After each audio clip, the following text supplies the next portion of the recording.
Every year, thousands of women begin to write a book that has the potential to change someone's life.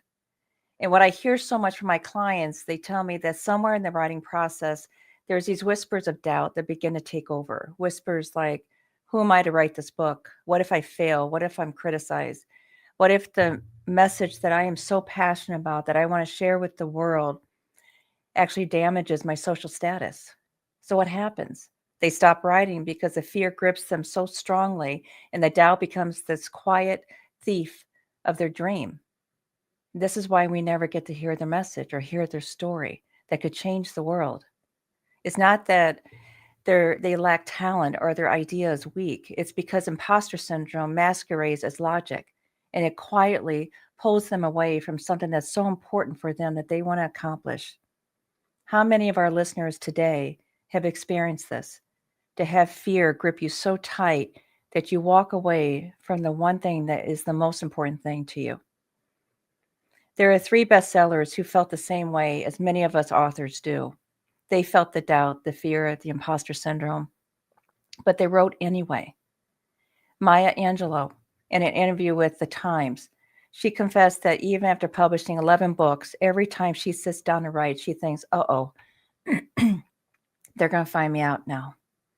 If someone as extraordinary as Maya Angelou felt that fear of being found out, it's no surprise that there's so many authors out there that feel the same way. Even with her global acclaim, she felt the fear, but she wrote anyway. Even one of her best-selling books, The Heart of a Woman, was selected by Oprah Winfrey's book club. How amazing is that?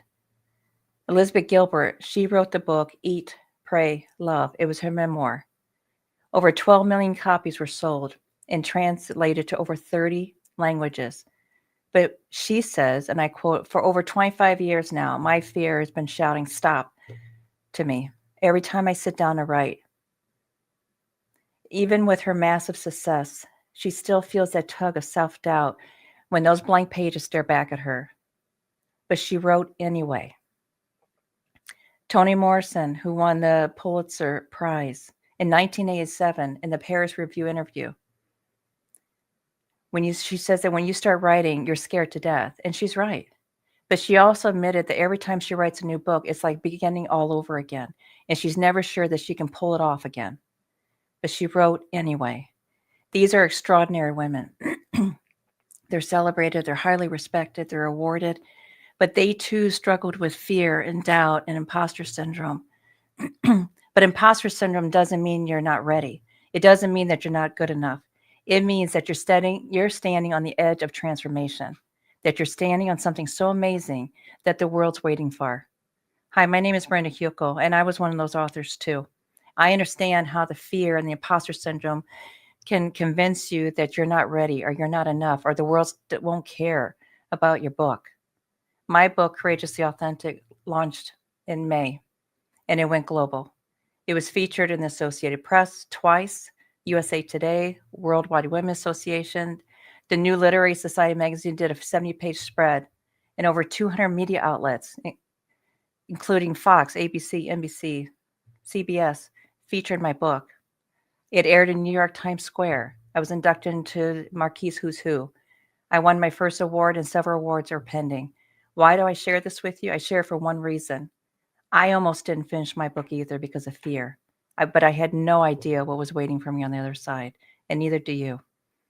Who's to say you can't be the next Brene Brown, the next Elizabeth Gilbert, or Maya Angelou?